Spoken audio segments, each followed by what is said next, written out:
어떤 관계를 맺느냐, 그게 중요한 거예요. 그러니까 이 사건이 딱 되면 그때그때마다 새롭게 뭐가 주어지는 거예요? 생성되는 거예요. 사건은 어떤 환경을 만나느냐에 따라 새롭게 생성되는 거예요. 뭔가 탁 틀이 고정된 존재가 아니라는 거죠. 반도체에서 이렇게 회사에서 삼성에서 반도체를 만들면 동일한 물건이 나오면 좋은 거잖아요. 그래 동일한 것만 나오고 거기에 차이가 나는 거는 불량이라고 해서 뭐합니까? 걷어내죠. 네. 그래서 100%가 되는 게 제일 좋은 거예요. 그것은 그 차이를 긍정적으로 보는 겁니까? 부정적으로 보는 겁니까? 부정적으로 보는 거예요. 그 공장에서는 그렇게 해야 되는데 물건을 만들 때는 그러나 우리가 살아가는 삶에 있어서는 그 차이를 들레질 때부터 그 앞까지는 부정적으로 봤어요. 그래서 기존 틀에 맞춰 줘야 돼요. 부모 생각에 맞춰줘야 아들이 효자라니까요, 자식이. 그러니까 들레질 때부터는 그 차이를 뭐 하자는 거예요? 긍정적으로 보자는 거지. 그리고 이 세상은 그 차이와 차이의 만남에 의해서 새롭게 만들어지는 거예요. 뭔가. 사실 어떻게 보면 그 혜택을 오늘날 가장 많이 보고 있는 나라가 어디입니까? 우리 대한민국이잖아요. 그렇죠. 우리는 옛날에 막 변하고 빨리빨리 성격이 바뀌고 급하고 하는 걸 뭐라 그랬어요? 냄비건성이라고 막 안 좋게 이야기했는데 이제는 환경이 바뀌는데 항상 새로운 걸 추구하고 과거의 걸 과감하게 버리고 새로운 걸 받아들이고 새로운 걸 만들어 나가니까 이게 오늘날 사후에 오히려 더 들어맞는 거예요. 물론 이제 지금 한 50대 지나가면 참 적응하기 힘들지만은 아무튼 그런 시대에 우리가 돌입을 한 겁니다. 그래서 존재와 사건은 이렇게 구분할 수 있고, 이 목사님은 이제 사건을 가지고 올 때 현재 이런 진리가 없는 이런 두 사건을 채용한 건 아니고, 제가 볼 때는 이 존재가 아니라는 거지. 이걸 이야기하기 위해서 사건을 개념을 쓰는 거예요. 그러니까 뭔가 개념을 쓸 때는 조금씩 자기만의 방식은 있어요. 그럼 이 앞에 십자가 사건 하니까 그죠? 십자가 사건은 뭐가 존재로 보면 2000년 전에 그 사건 그게 항상 있어야 되지만 십자가 사건을 딱 붙이면 이 십자가 사건은 오늘날 이 순간에 지금 일어나는 거예요.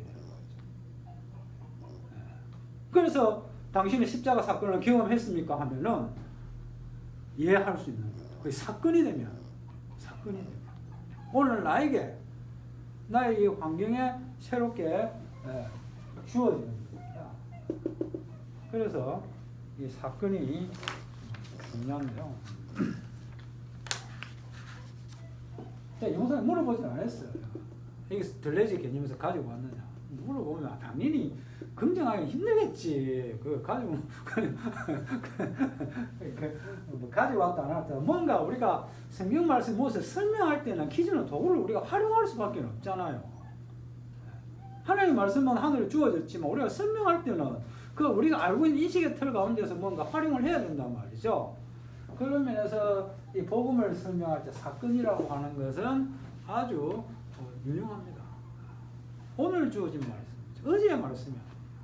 오늘 새롭게 또 하나의 환경이 주어지면 또 새롭게 날마다 우리에게 다가오는 사건으로서 매일매일 경험할 수 있다는 이런 사건이라고 하는 개념을 철학적으로 보면 이 들레즈라고 하는 사람이 제공했습니다. 이걸 하나도 뭔가 설명하고 싶은데 개념이 좀 이렇게 정리가 안 됐는데 유튜브에 5분 뚝딱 철학이라고 이분 보면 이런 걸 여기 보면 동영상이 한 130개가 있는데 옛날 고대 시대부터 올라가야지 한 10분씩 5분씩 잘라가지고 아주 일목이에요. 제가 뭐 몇 개 보지는 않았지만 이 사람이 공대를 졸업해가지고 철학한 사람이에요. 그러니까 나름대로 상당히 이게 철학만 뭐 그냥 문과에서 철학해버리면은 맨날 그 타성이 적기 쉬운데 이렇게 해놓으니까 뭔가 특이한 점이 있고 깔끔하게 정리하는 거예요. 그러니까 여러분들이 이거 뭔가 뭐 다 아시겠지만 공부를 하려고 하면 책 보려고 하면 뭘 만나요? 이게 그냥 하려고 막연한데 항상 제가 이 사람 주장도 있지만 나만의 뭘 만들어라? 드레스룸을 만들어라. 혹시 집에 드레스룸 있는 사람 있어요? 옷장 말고. 연예인들 보면 옛날에 연예인들 봤을 때 지금은 웬만한 사람 다 하나씩 가지겠다. 그러니까 그게 뭐예요? 이렇게 해가지고 정리를 하잖아요. 그래야 오늘 내가 뭘 입은가를 편리하게 꺼내 입을 수 있어요. 그냥 나만의 털, 왁구 이런 거 그런 걸 짜는 게 중요하고 항상 그런 생각들을 하고 있어야 정리가 잘 되겠죠. 자, 그런 의미에서 오늘 창세기 한번 계속해서 지난 시간에 이어서 보겠습니다. 이제 우리 아브라함을 보겠는데 아브라함 언약, 그죠? 노아 언약 다음에 아브라함 언약이죠. 아브라함 하면 우리가 떠오르는 게 뭡니까? 믿음의 조상. 그럼 노아는 믿음의 조상입니까? 아닙니까? 아니라고 하면 믿음이 없나? 그건 또 아니잖아요. 그러니까 이제 뭔가 이러면 이게 그 다음에 왜 아닙니까? 할 말이 없잖아요. 왜 아닙니까? 좀 막막하잖아요. 그죠? 믿음 있는데 노아가 봅시다. 왜 성경에서 노아를 믿음의 조상이라고 하느냐? 노아 때는 뭐 하명 구원받았습니까? 노아 때는 방주 안에 들어가면 구원받았죠. 근데 아브라함 때는 뭐 하명 구원받았습니까? 아브라함 때 방주 안에 들어가면 구원받습니까? 아니죠. 방주가 없는데 시대가 바뀐단 말이죠. 아브라함 때는 아브라함이 하나님께 뭘 바쳤어요? 지난번에 얘기했죠. 3년 된 암소, 3년 된 암소, 그 다음에 암염소, 그 다음에 뭡니까? 암소, 양, 염소, 그 다음에 뭐 또 다른 그런 건 빼놓고 일단 그러니까 3년 된 제물을 하나님께 가지고 제사를 드렸잖아요. 이제 그 3이라는 숫자와 암소 이런 게 나중에 이 사람을 의미한다 그랬잖아요. 그러니까 아브라함 때는 뭘 해야 구원받습니까? 제사를 드려야 구원받는 시대란 말이죠. 그럼 붕 띄어서 오늘날은 어떻게 하면 구원받습니까? 오늘날 제사 드리면 구원받습니까? 못 받습니다. 시대가 뭐 한 거예요? 주어진 환경이 바뀌었죠. 그렇죠. 아브라함 때는 예수 믿어 물론 구원받지만 그런 예수님이 안 보이지 없잖아. 그러니까 제사를 지내는 것으로. 노아 때는 방주에 들어갔은 것으로.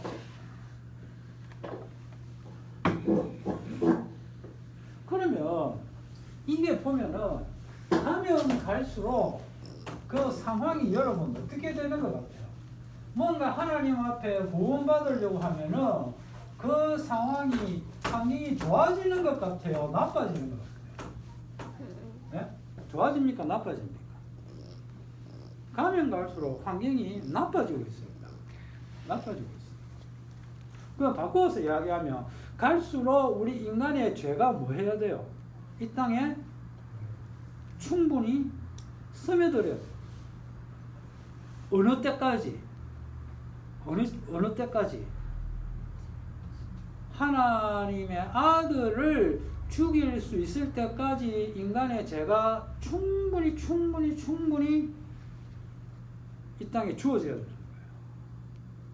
그런데 사실 우리 인간은 그렇게 충분히 범죄할 수 있습니까? 없습니까? 없어요. 하나님의 아들을 죽이겠다는 사람이 누가 있어요? 그런 사람은 없거든요.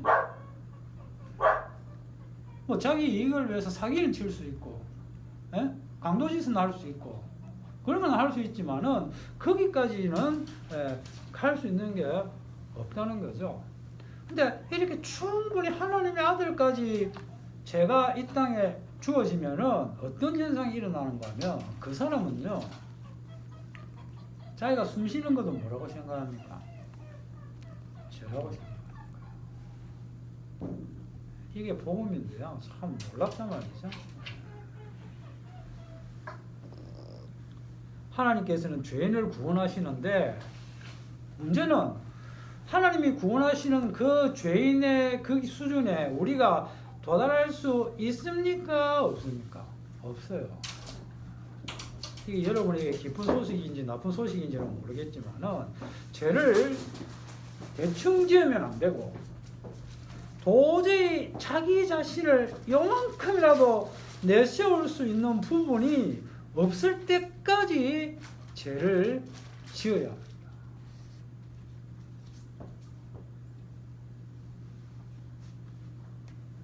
그것을 보여주는 것이 누구라고요? 바로 아브라함이라는 겁니다. 아브라함이 왜 믿음의 조상이 되는고 하면은 인간의 그 어떤 행함도 구원에는 전혀 도움이 되지 못함을 아브라함이 보여주기 시작합니다. 그래서 아브라함은 행함의 조상은 아니고 믿음의 조상이 되는 겁니다. 그래서 아브라함은 자기 아들을 바치지 않으면 구원받을 수 없는 그러한 모습으로 우리 앞에 등장하는 겁니다.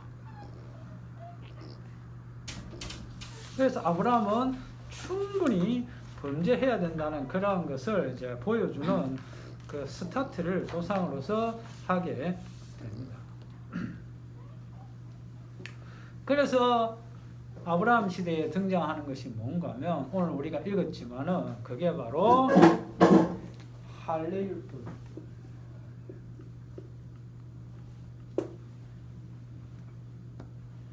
유대인들이 자기 목숨 바쳐 끝까지 지킨 게 뭡니까?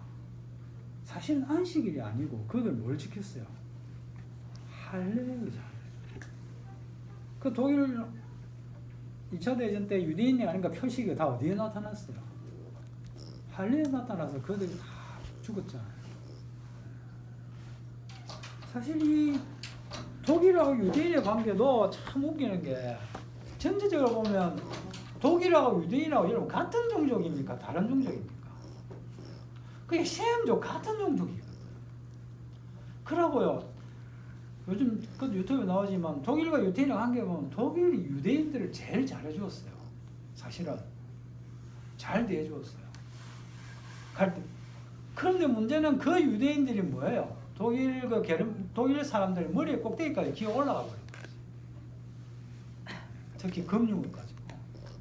그래가지고 그들이 그야말로 반감을 사가지고 그렇게 히틀러가 저놈들을 처단하자고 했을 때 독일 국민들이 환호인 거예요. 히틀러는 알았거든. 독일 국민들이 그걸 원하고 있다는 거예요. 그래서 그런 무자비한 짓을 하게 된 거예요.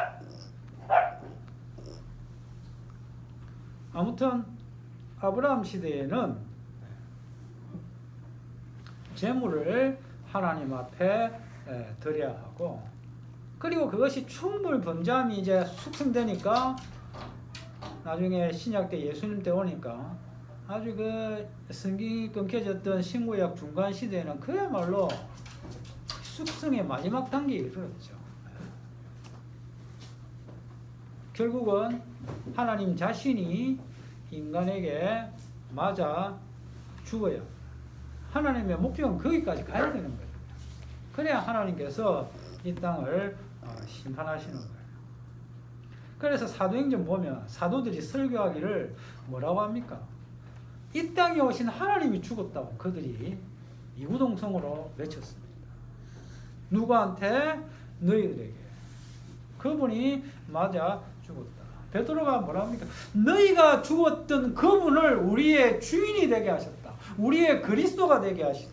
그것이 사도행전 2장에 나오는 그 유명한 베드로의 설교 내용의 핵심입니다. 근데 그런 자라야만이 구원받을 수 있다는 거예요. 놀라운 것은. 그런 자는 구원에서 제야 된다는 게 아니고, 왜냐하면 그런 자라야만이 더 이상 자기의 행함을 내세우지 않는다는 거예요. 그렇지 않는 자는 나는 아직까지 그 정도로 나쁜 놈이 아닌데요. 그렇게 나오는 자는 하나님의 구원과는 아무런 상관이 없답니다. 근데 그걸 보여주기 위해서 아브라함 때부터 양을 잡고 소를 잡고 재물을 계속해서 잡아 나가는 거죠. 그런데 문제는 그렇게 하니까 오히려 이스라엘은 어떻게 됩니까? 그게 하나님 앞에 자기들의 죄를 드러내는 것으로 작용한 것이 아니라 오히려 그것이 자기들의 행함의 완성체가 된 거예요. 다른 민족들은 몰라도 우리는 이렇게 하나님 앞에 열심히 제사를 드렸으니까 우리는 구원받을 수 있잖아요. 반대로 나와버린 거죠. 반대로. 그것도 물론 하나님의 계획이었죠. 그래서 예수님이 어느 나라에 오십니까? 대한민국에 온 게 아니고 왜 대한민국에 안 왔습니까? 대한민국에 왔으면 십자가에 달리려면 예수님이 힘들어요. 대한민국 사람들 착해가지고 안 죽는다니까요. 예수님이 와가지고 내 하나님의 아들이라고 무슨 그런 거예요. 감각이 없는 거예요. 그런데 이스라엘에 와가지고 자기가 하나님 아들이라고 하니까 그들이 바로 열받잖아요.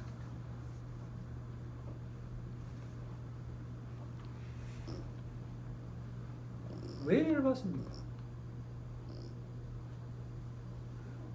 뭔가 지금까지 아브라함 때부터 그렇게 줄기차게 열심히 쌓아온 그 모든 것을 그 한마디에서 뭐합니까? 다 구해내버려요.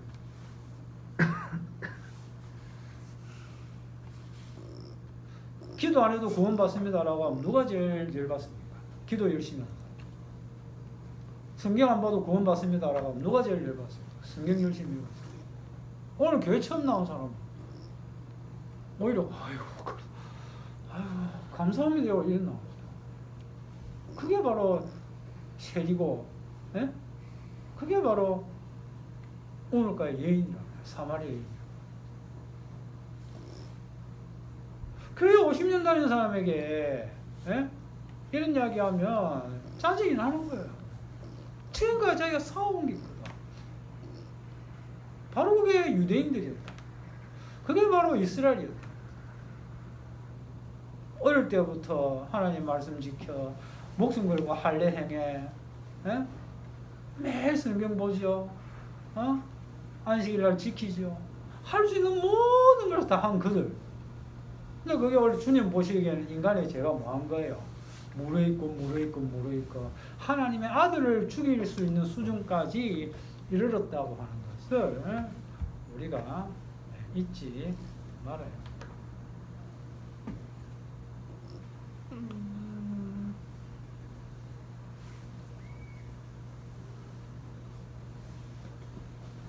그런데 이제 성령을 받으면은 어떻게 되느냐? 그게 바로 제가 한 것입니다라고 이렇게 거기에 접촉이 돼요. 그게 나에게 주어지는 사건이 된다니까요. 상식적으로는 내하고 아무 상관이 없잖아요.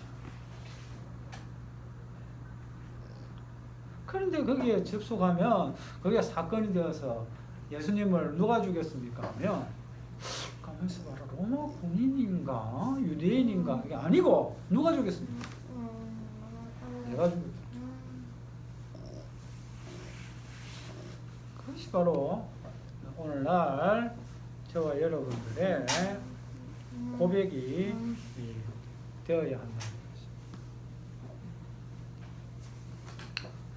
그것이 복음인데, 그러면은 여기서 할례 언약이고 아브라함이 할례 언약으로 시작된다고 하는 것을 잊어가면 안 되고, 그러니까 저와 여러분이 하루로 살아가는 모든 것이 사건인데 이게 무슨 사건이냐?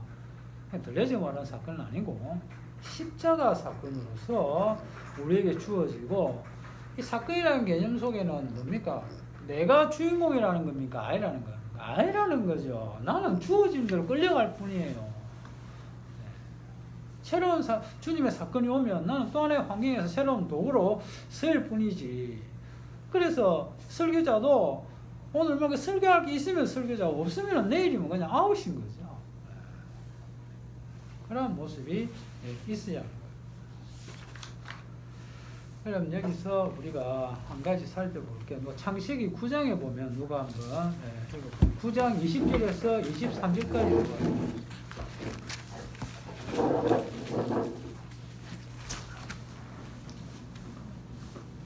포도주를 마시고 취하여 그 장막안에 걸거벗은지라 아비함이 그 아비의 하체를 보고 밖으로 나가서 두 형제에게 고하매 셈과 야벳이 옷을 취하여 자기들의 어깨에 메고 뒷걸음쳐 들어가서 아비의 하체에 덮었으며 그들이 얼굴을 돌이키고 그 아비의 하체를 보지 아니하였더라. 네. 이게 이제 노아 시대인데 잘 알죠?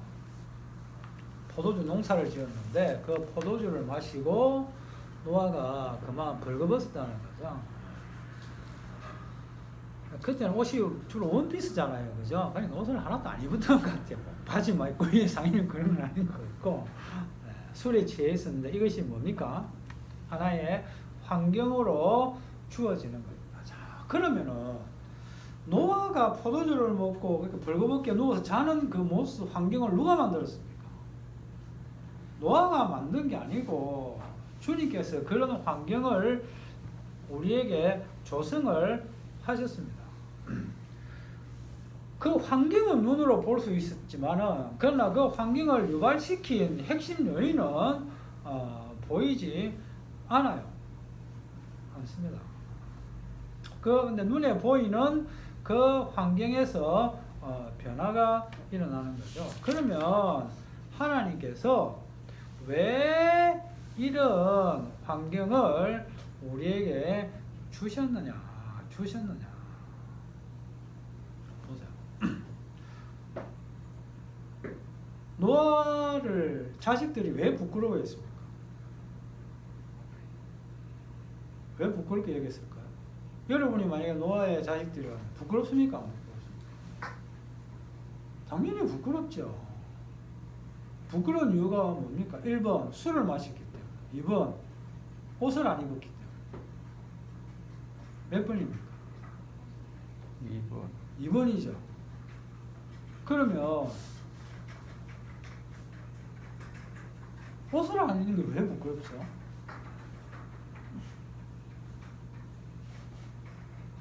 옷을 안 입는.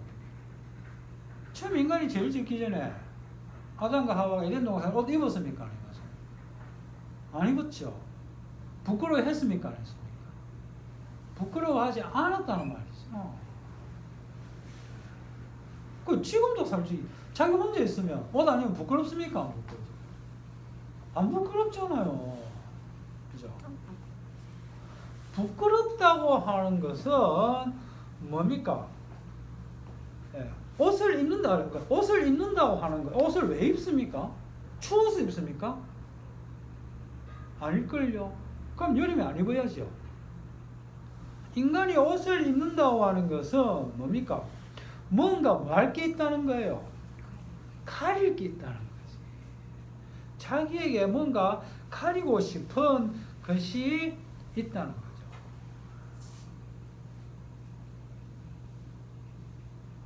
그러니까 우리 인간이 나 선악과 안 먹은데라고 하지만은 사실은 그건 남아있는 거죠.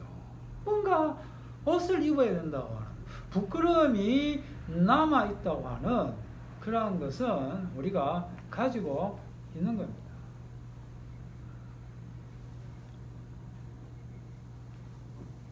이것을 다음까지 이야기해요. 그러면 하나님께 인간을 처음에 창조하실 때 하나님께서 그렇게 창조했다고 봐야 돼요.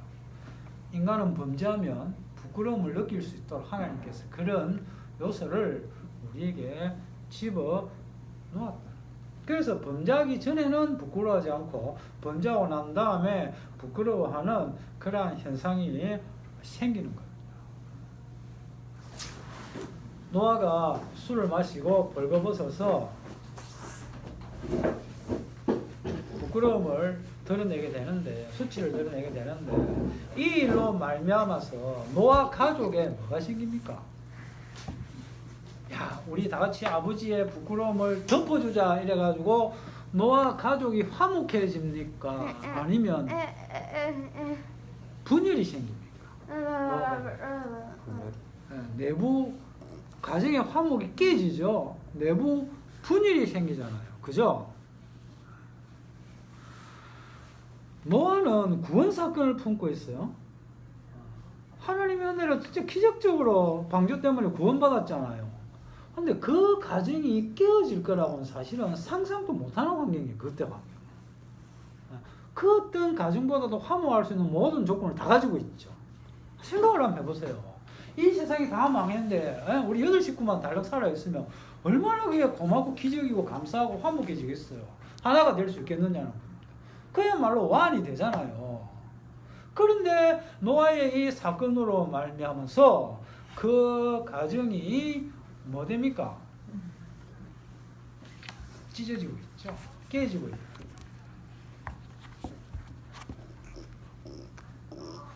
셈과 야벳은 아버지의 이 벌거벗음을 보지 않으려고 뒷걸음질을 하면서 했는데 도망간 거는 다 똑같아요. 다른 자식들도. 그런데 이 셈과 야벳은 그 부끄러움을 뭐 합니까? 덮어주잖아요. 덮어주는 게 이리 중요한 건데 오늘 덮어주는 것 때문에 지금 난리잖아. 윤석열이 별명이 덮담요라면서요. 다 덮어줘. 쟤한테 좋은 사건 유리한 거. 그거 덮어주지 말고 그건 덮어주지 말고 참 사람들 이름 또 희한하게 갖다 붙여. 담요윤 덮어주려면 그런 거 덮어주면 안 되고 아비의 이 부끄러움을 덮어줘. 왜 덮어줬겠어요? 왜 덮어줬겠어요? 바로 그 모습이 누구의 모습이라는 거예요. 내 모습인 것을 이들이 아는 거죠. 셈과 야벳은. 바로 내 처지구나. 그래서 아버지의 몸과 자기의 몸을 하나로 여기는 거예요. 분리가 됩니까? 안 됩니까? 안 되죠. 이게 하나님이 원하시는 모습이잖아요. 그런데 반면에 가나안과 함의 경우에는 신체를 뭐 합니까? 분리시켜버리죠. 이것은 바로 하나님께서 노아에게 주신 그 덮어주심의 은혜를 뭐 하는 겁니까? 모독하는 게 돼요. 노아가 구원받은 이유가 뭡니까? 방주 만들어서 구원받았습니까? 아닙니다. 그 창세기 어디에 나옵니까? 노아는 뭐한 자였더라? 하나님께 뭐한 자였더라? 은혜 받았단 말이에요. 그래서 구원받은 거예요. 방주를 만들어서 구원받은 것이 아니고 그 은혜가 바로 하나님의 덮어주심의 은혜를 입었기 때문에 노아가 구원받은 거예요. 그런데 함과 가나안의 경우에는 이 하나님의 은혜를 뭐 합니까? 무시했죠. 이 사건이 노아 시대에 일어난 거예요. 대부분 일이 일어난 거예요.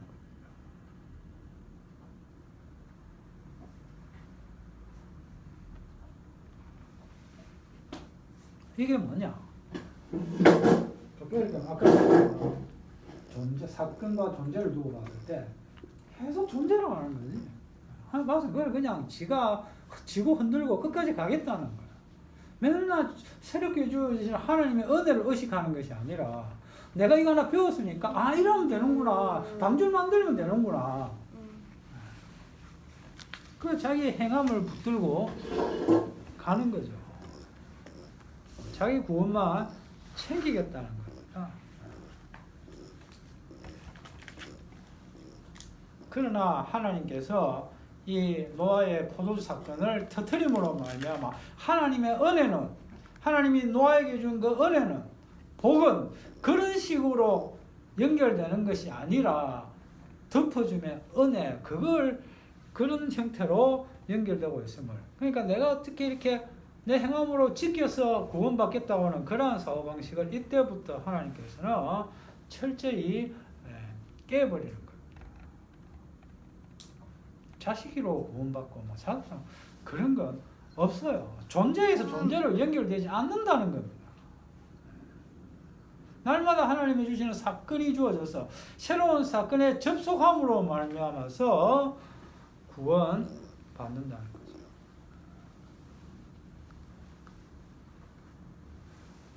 그래서 이것을 노아가 움직이는 것이 아니고 사건이 움직인다. 그렇게도 표현할 수 있었습니다. 그렇죠? 노아가 포도주를 마시고 하체를 드러내는 그러한 사건이 발생했습니다. 이 노아의 행동은 우리 인간적으로 보면 아주 실망스러운 행동이잖아요. 우리 인간의 행함 입장에서 보면은 실망스럽습니다. 아니 하나님의 은혜를 받은 노아가 저렇게 아버지가 저렇게 행동하면 됩니까? 라고 나오는데 놀랍게도 그렇게 나오면 그거는 함과 가난 계예요. 저주받은 계예요.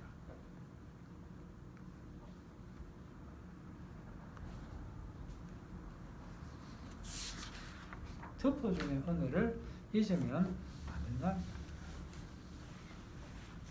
왜냐하면 노아가 하나님의 은혜를 소유한 게 아니고 오히려 은혜가 노아를 지배하고 소유하고 데리고 다녔기 때문에 그렇다는 거죠. 그래서 이 노아가 받은 이 은혜가 신약 시대에 오면 바로 우리 예수님의 십자가의 은혜를 저와 여러분이 구원받은 이유가 뭐냐? 바로 이 하나님의 덮어줌의 은혜가 아니고서는 도저히 구원받을 수 없습니다. 바로 이 노아를 보고 아버지를 보고 거기에 일치시키는 거. 여러분 이 부끄러움이 바로 예수님이 십자가에 달렸을 때 그 부끄러움이에요. 예수님이 십자가에 달린 거 보고 자기와 일치시킨 인간들이 있습니까? 없습니까? 시킬 수 없는 상황이었죠. 그러나 주의 성령이 임하니까 주님의 제자들이 바로 그 십자가, 그게 바로 내가 달린 십자가다. 그래서 사도 바울이 갈라디아서 2장 20절에 뭐라고 합니까? 내가 그리스도와 함께 십자가에 못 박혔다. 거기에 자기를 하나로 만드는 것. 내가 죽어야 하는데 나 때문에 주님이 죽었다. 나는 죽어 마땅한 범죄자다 하는 거예요. 이것은 우리 힘으로 알 수 있는 것이 아닙니다. 우리 인간은요, 처음부터 끝까지 착하고 바르게 살자. 그것 때문에 우리에게 남는 것은 하나도 없습니다. 그것은 누가 시켜서 그런 것이 아니라 우리가 죄를 지음으로 말미암아 우리의 머리끝부터 발끝까지 가지고 있는 것이 그런 것이죠. 그래서 성경을 받으면 우리는 어떻게 아까 이야기했죠. 내가 숨을 쉬는 것도 뭐다? 죄가 아닌 것이 없음을 고백하는 거예요. 바꾸어서 말하면 자기 자신을 위해서 사는 것이 뭡니까? 그게 바로 죄죠. 로마서 18장에 보면 바리새인이 뭐라고 합니까? 하나님이여, 나는 다른 사람들처럼 토색하지 아니하고 불의하지 아니하고 간음하지 아니하고 이 세리와 같지 아니함을 감사합니다. 노아처럼 하체를 드러내지 않은 것을 감사합니다.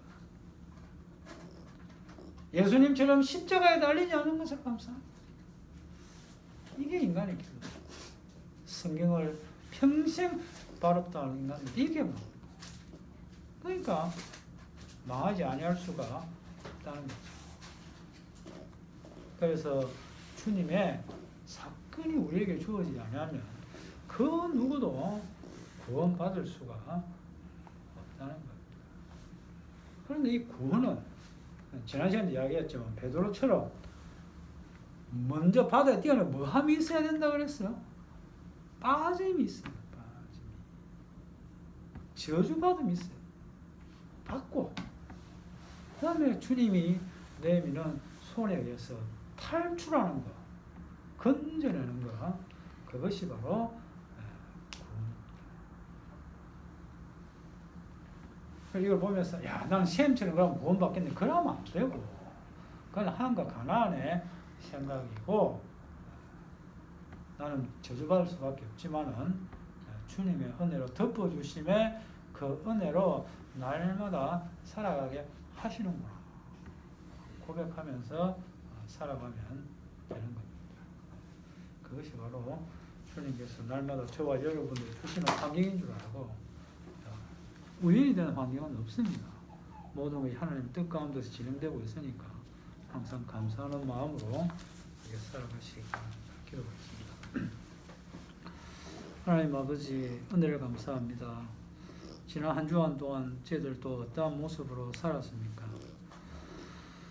항상 주님이 주시는 새로운 말씀의 사건 가운데 젖어 살아야 되는데 또 내 고집대로 내 행함대로 내 뜻대로 살지 아니했습니까? 날마다 우리의 모습 돌아보시고 그럼에도 불구하고 항상 우리를 덮어주시고 은혜로 인도해 주시는 주님께 감사할 수 있는 저희들 되게 하여 주시옵소서.